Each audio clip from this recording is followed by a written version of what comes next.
You know vampires today. They sparkle, they brood, they fall in love with high schoolers who clearly need better boundaries.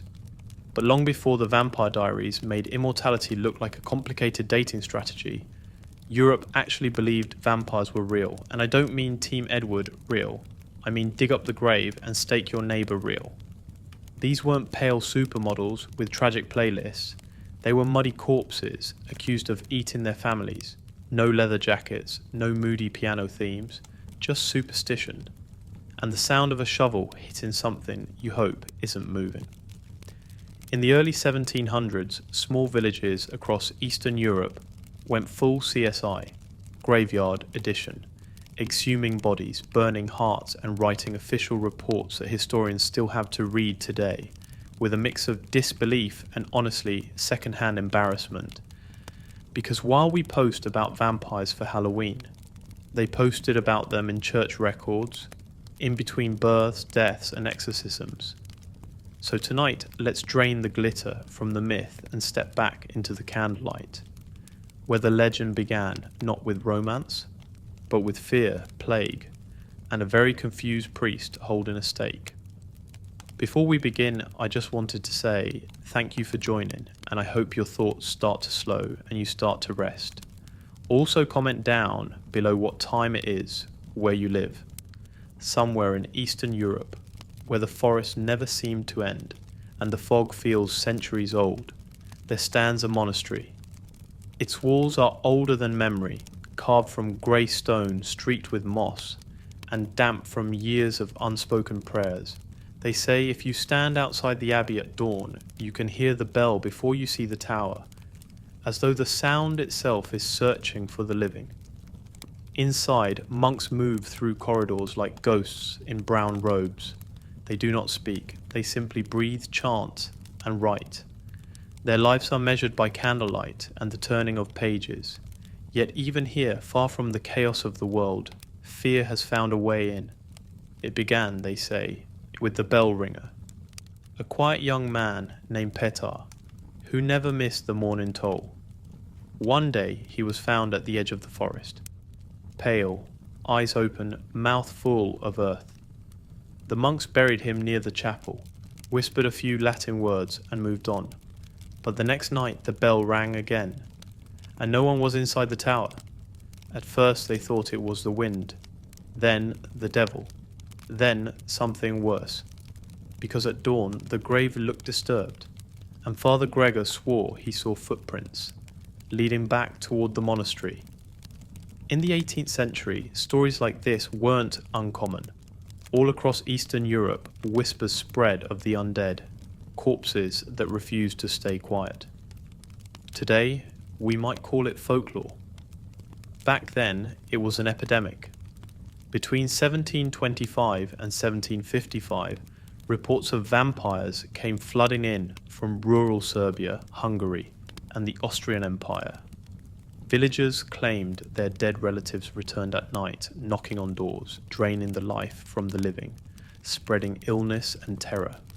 Officials, soldiers, even physicians wrote about it because they were seeing it too. Or they thought they were. One report from 1732 described the exhumation of a man named Arnold Paul, a soldier who had died years earlier. When the villagers dug up his body, it was fresh and undecayed. His veins were full of blood, his mouth was stained red. A vampire, they declared. And to make sure, they drove a stake through his heart. We call it superstition. They called it proof. And when the emperor's men heard the rumors, they sent scientists to investigate. Actual doctors of the Enlightenment, quills and candles in hand. One physician wrote, "We have found no explanation that satisfies both nature and theology." In other words, we have no idea what's happening, because what else could it be? Germ theory didn't exist yet. Rabies, tuberculosis, or slow decomposition, all of it looked like black magic to people who barely understood the body. So when someone died, and then someone else got sick, the math was simple.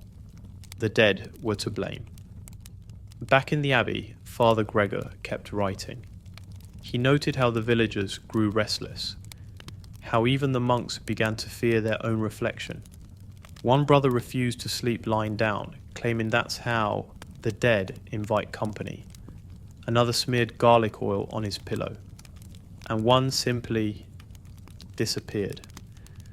By the end of the week, the abbey had turned into a fortress of flickering candles, windows boarded, doors bolted, yet the fear only grew stronger, because in the silence they could hear breathing, not their own. Father Gregor wrote his final entry that winter. The villagers demand exhumation. They have seen shapes in the fog. Even the dead do not rest. He sealed the book and placed it beneath the altar. A year later, the monastery burned, and no one rebuilt it. Centuries later, archaeologists found fragments of journals, charred bones, and a small iron cross warped by heat. Nothing else remained, except the stories. And stories, as you know, have a strange habit of living forever. We think of vampires as Hollywood myths, slick hair, long coats, too much eyeliner. But once they were something far simpler, and far more human. They were how people explained the unexplainable. When loved ones died suddenly, or diseases spread through families, the living made sense of it the only way they could. They imagined the dead were still among them. Maybe that's the truest kind of horror. Not the monsters in the dark, but what our fear makes us believe is real. And somewhere in the ruins of that abbey, a single candle still burns. Or maybe that's just a story too. Either way, you best not check for yourself. Europe, 1732. The wars have ended, but peace has not arrived.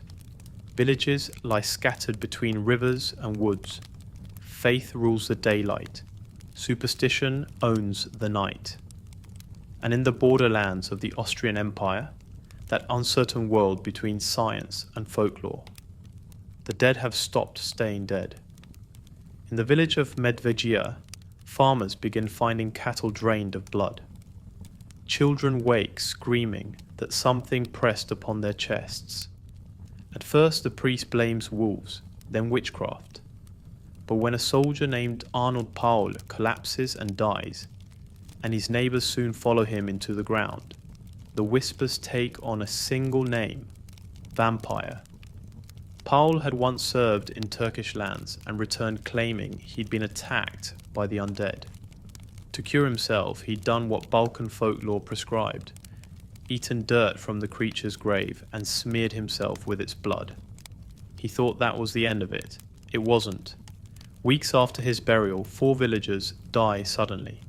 The survivors gather by lamplight and decide, Paolo must be responsible. They dig him up. The earth falls away, and there he is, rosy-cheeked, eyes half open, blood on his lips. Someone crosses themselves. Someone else reaches for the stake. A soldier drives it through Paolo's heart. The corpse convulses.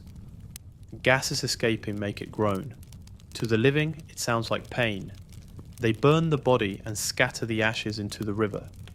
The next morning, the village feels lighter, until, of course, the next funeral. Reports move from one valley to the next. Serbia, Moravia, Hungary, all gripped by the same hysteria.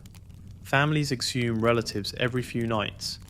Priests travel carrying stakes instead of scriptures. One doctor records that even midwives were ordered to inspect the dead.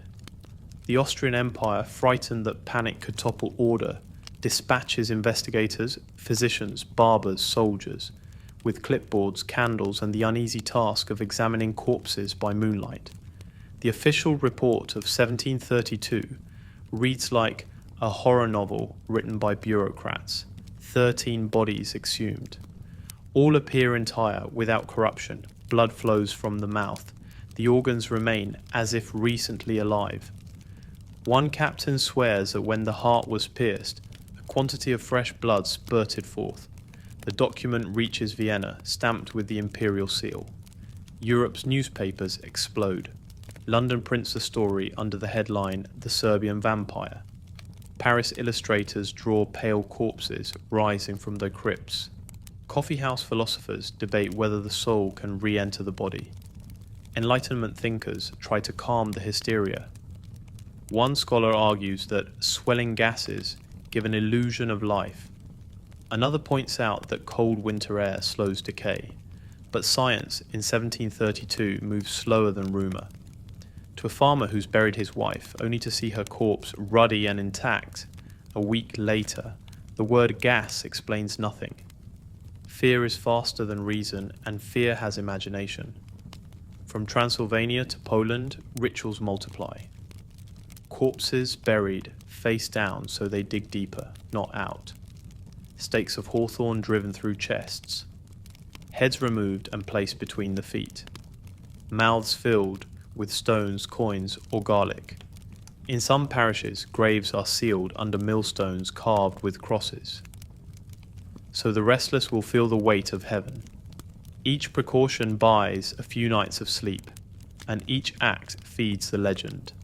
The Vatican cannot ignore it. Bishops send letters to Rome. Is this heresy or truth? In 1749, a secret commission reviews hundreds of cases. The final statement, dry, official, and beautifully useless, reads, "The vampire exists not in flesh, but in error of mind." Translation, stop panicking, but also maybe keep the rosaries. Ironically, that caution gives the myth more life.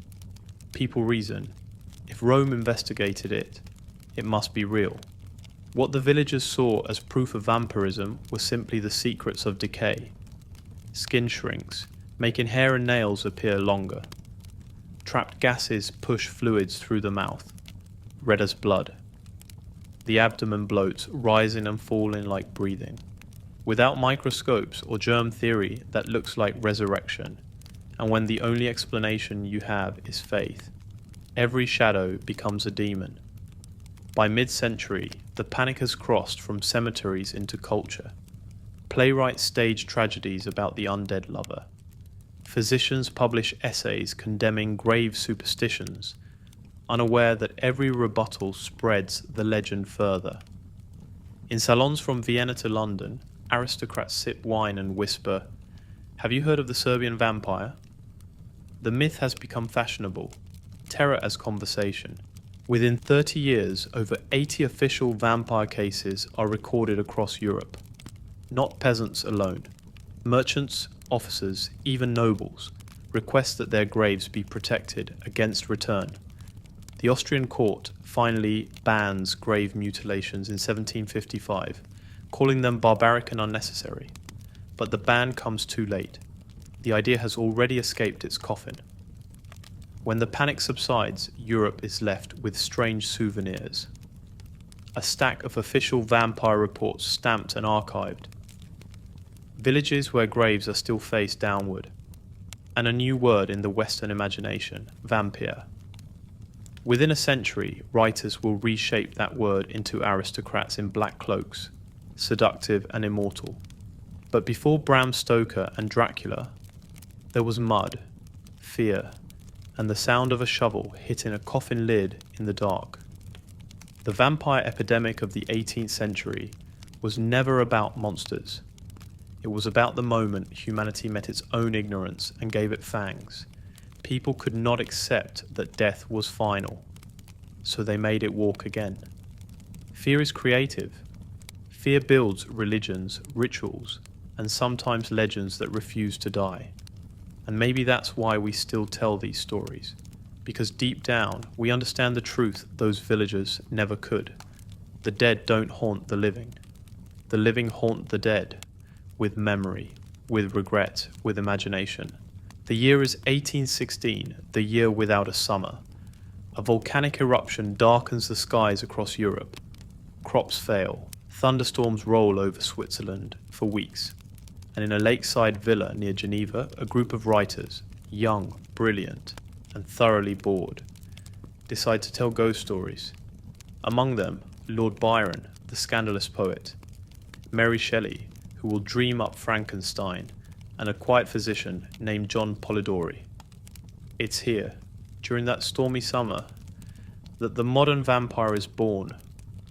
Byron begins a tale about an undead nobleman, pale, magnetic, cruel and elegant. Polidori, inspired, finishes it later as The Vampire, 1819. It becomes an instant sensation. Gone are the muddy graves and peasants with garlic. This vampire walks in candlelight, quotes Latin, and sips wine, before perhaps something darker. Europe had traded superstition for sophistication. The vampire was no longer a monster of decay, but of desire. It's easy to forget how shocking the vampire was in its time.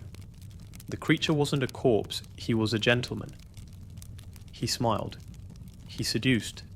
He danced at parties and spoke in riddles. But behind that civility lurked hunger, not just for blood, but for control.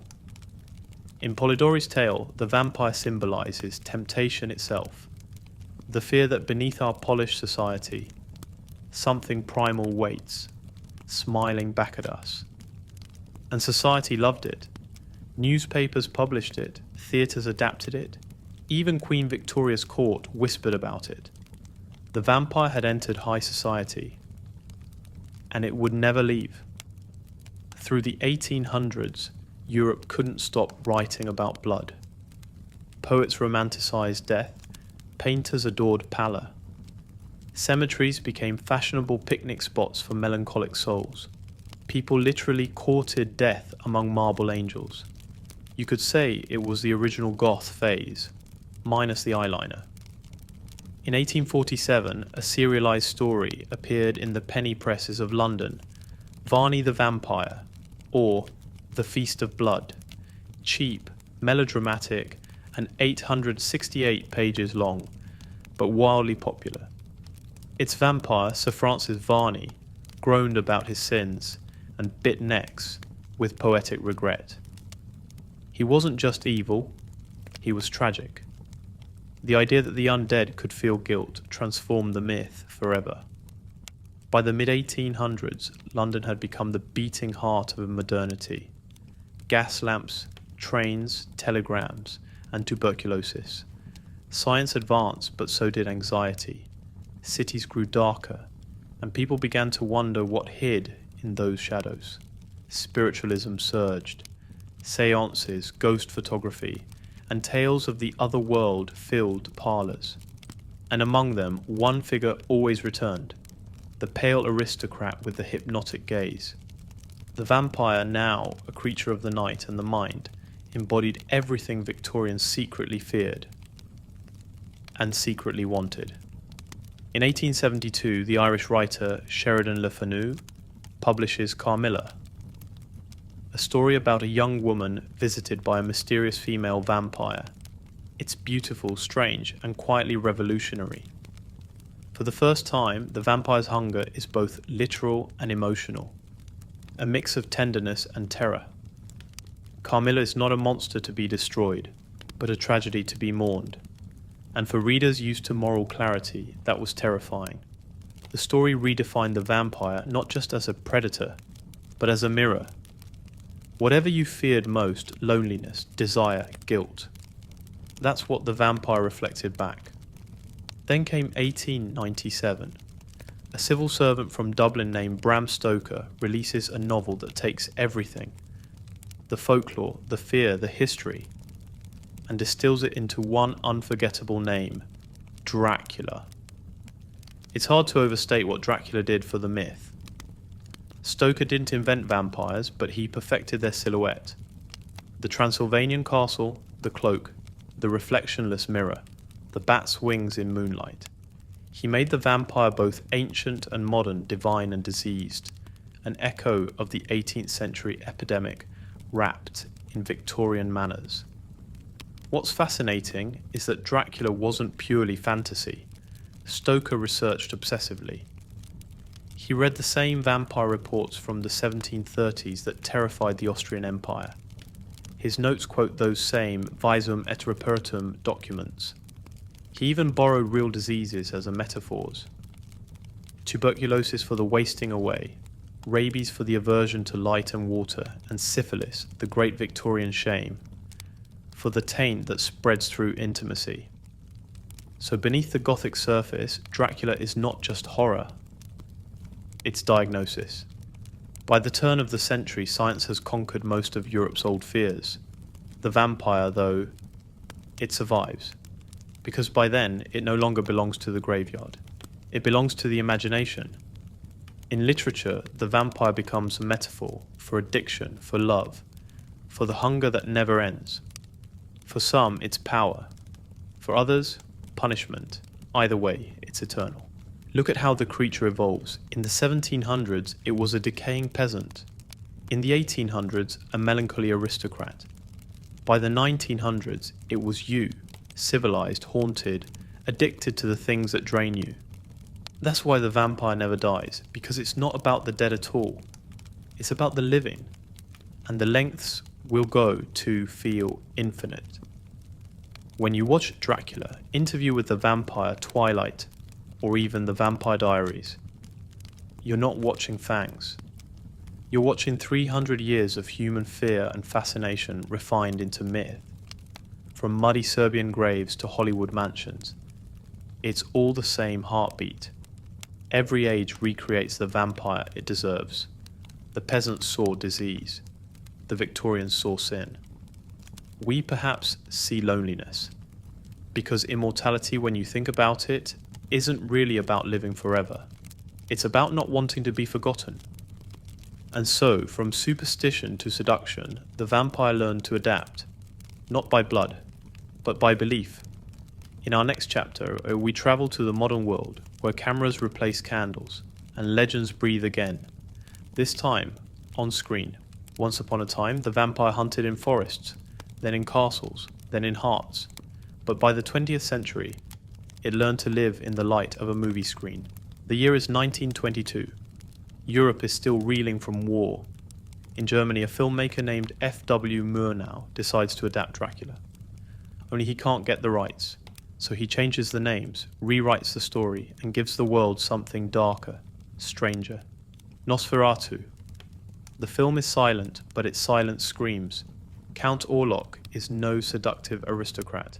He's thin, bald, rat-like, a plague on two legs. His shadow climbs walls like smoke. His fingers stretch like the memory of death itself. For audiences in 1922, it was horror unlike anything they'd seen.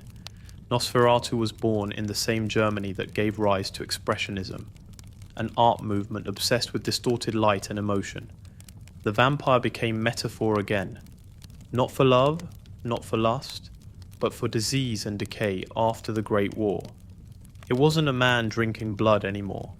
It was a nation drinking itself dry. Bram Stoker's widow sued the producers of Nosferatu for plagiarism and won. The court ordered every copy of the film to be destroyed. But like any good vampire, Nosferatu refused to die. A few reels survived, hidden in archives and private collections. Decades later, those surviving prints would resurrect Orlok and make him immortal. In trying to kill him, they made him legend. 1931. The world is deep in the Great Depression. Breadlines stretch through cities. Movie theaters are one of the few places left where people can forget reality. And then, the doors swing open. Universal Pictures releases Dracula. And with it, the world meets Bela Lugosi. He doesn't crawl or hiss, he glides. With a tuxedo, a cape, and an accent that sounds like midnight. I am Dracula.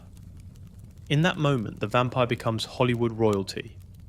Lugosi's calm, hypnotic menace defines an era.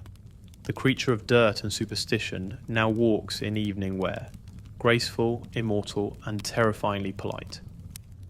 Dracula made $700,000 in the middle of a depression. Universal immediately followed with Frankenstein, The Mummy, and The Wolf Man. The monsters had formed their own cinematic pantheon.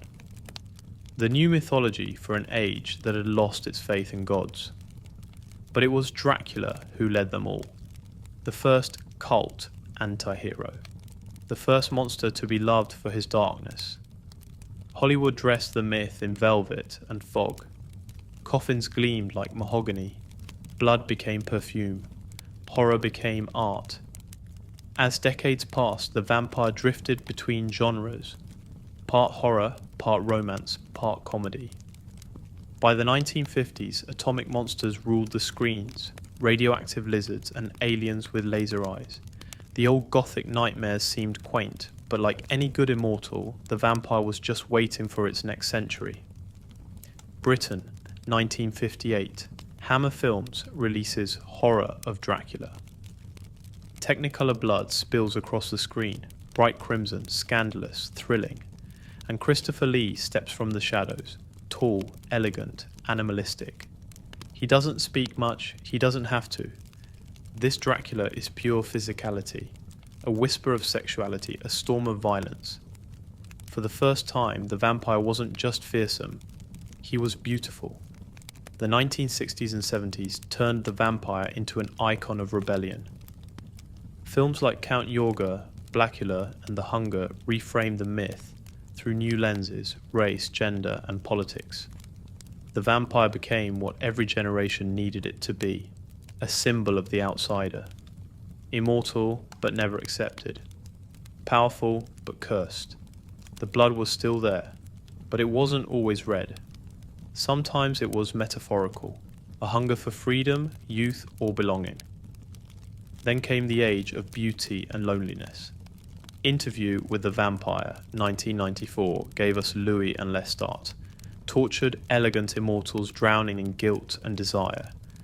Anne Rice's novels redefined the vampire once more, as a philosopher trapped in eternal night. It wasn't about monsters anymore, it was about what immortality cost. These creatures cried, loved, confessed. They wore silk instead of dirt, spoke poetry instead of curses. The horror wasn't in their fangs, it was in their hearts. The vampire had gone full circle, from soulless corpse to tragic god. The 21st century turned the vampire into mass media's favourite ghost.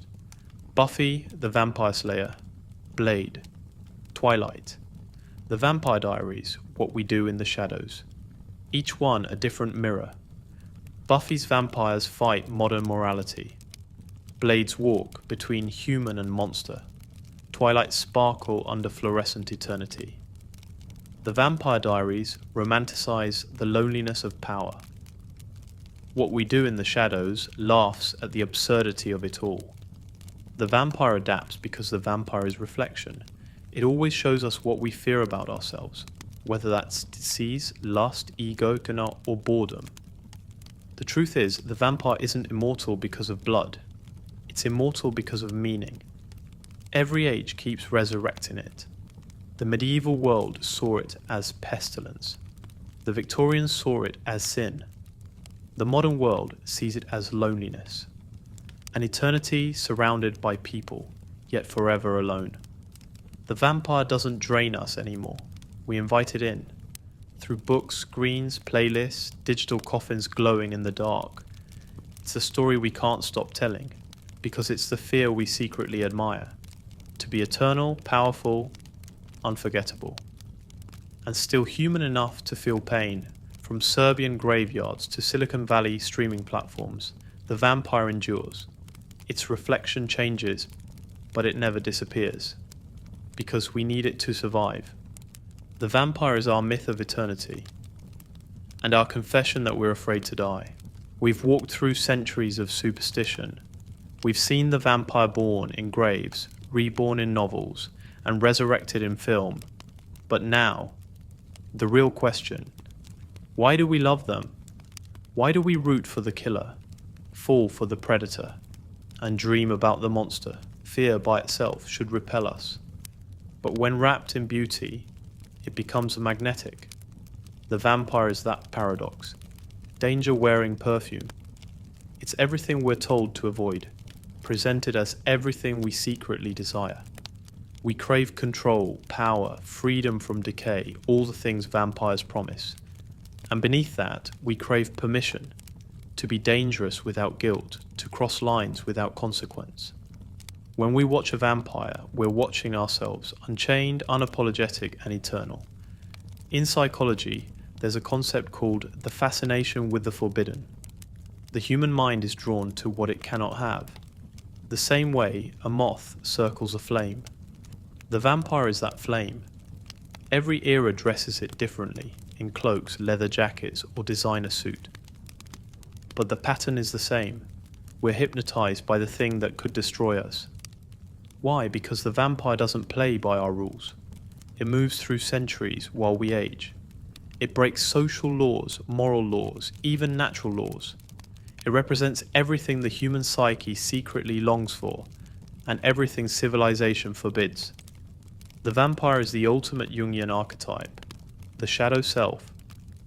It is what we repress: hunger, pride, lust, rage. The part of us that wants more when we should be content. The part that wants to consume. In the mirror of myth, the vampire is not the other. It's the reflection we've been pretending not to see. That's why so many vampire stories include literal mirrors, because when we look into one, we expect to see them. But the truth is, we already do. Every vampire story is secretly about time, because time, not death, is the real enemy. We fear decay, endings, loss. The vampire doesn't. It watches centuries fall away like autumn leaves. Yet there's a catch. Immortality without meaning becomes its own curse. To live forever is to lose everything forever. So we project our longing onto the vampire, wanting its eternity but not its emptiness. The vampire lives the dream we want, and the nightmare we refuse to face. Blood is more than horror's currency, it's life itself. It's the one thing that connects us all, no matter our beliefs. In mythology, to drink blood means to absorb life, power, and spirit. Christianity has the Eucharist. Drink, for this is my blood. Ancient rites had sacrifices, science studies it. The vampire simply literalizes what humanity has always done symbolically: consume to survive. Every culture that ever told a vampire story was, in some way, exploring the same fear, the cost of staying alive. The vampire is the only monster that looks at you and smiles. Zombies devour, werewolves tear, ghosts wail. But the vampire asks for permission. It makes the horror intimate, an invitation, not an attack. The bite is both violence and affection, dominance and surrender. Psychologists call this erotic fear. The merging of attraction and danger. It's why Gothic fiction blurs lines between death and desire. In the vampire's gaze, you are terrified, and yet you never look away. Strip away the blood and the myth, and you find something deeply human: loneliness. The vampire, immortal yet isolated, becomes a perfect metaphor for the modern self. Surrounded by people, yet unseen. The more immortal they become, the more human they seem.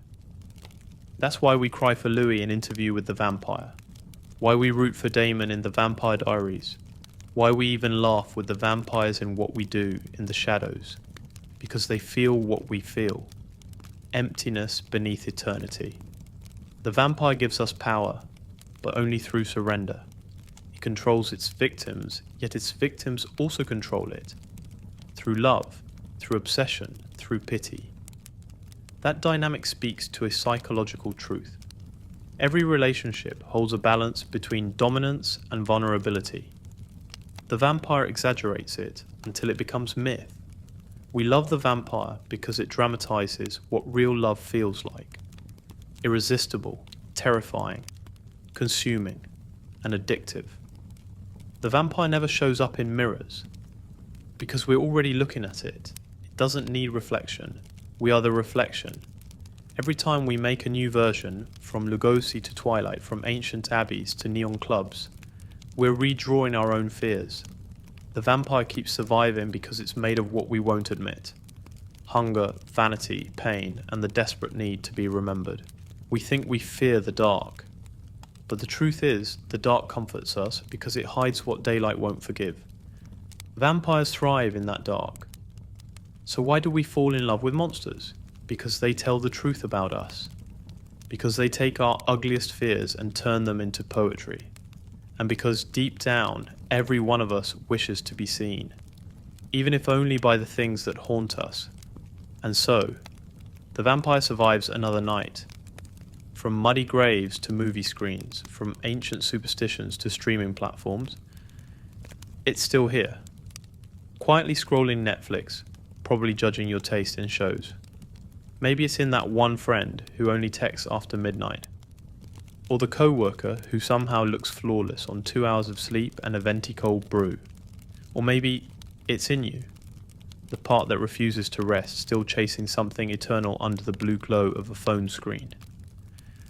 But for now, you've survived this story, which is more than most villagers can say, so blow out the candle, shut the laptop, and trust me, nothing's waiting behind the curtain. Probably. This has been History at Night, where the past never sleeps. It just wakes up to check the notifications. I'll see you in the next one. Until then, stay curious, stay strange, and good night.